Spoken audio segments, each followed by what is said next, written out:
Idol, kayo ba nagsusulat ng rap nyo? At may nakatago ka pa ba dyan mga seryosong rap? Actually, marami ako nakatagong seryosong rap. Siguro mga 100 songs. And then kami nagsusulat ng mga music namin. Karamihan ng tao, iniisip, ako ang nagsusulat para kay Mrs. o nag-iisip ng idea.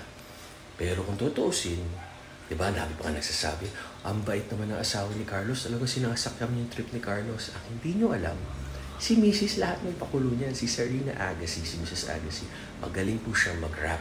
Nung nagdi-date kami, pinapakitaan niya ako ng mga rap, ng mga Nicki Minaj, mga Twista, mga Busta Rhymes. So nung napilayan ako to cheer me up, gumawa kami ng kantang Milk Tea, Tok Tok, Cute Ako. Tapos hanggang ngayon, so siya yan. Ako nagsusulat ng verse ko, siya nagsusulat ng verse niya, kaming dalawa sa hook.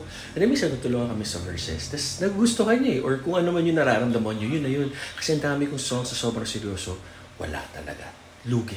Tama kayong mali ako. I'm not your doctor. Do over to you. Happy, healthy guys. God bless.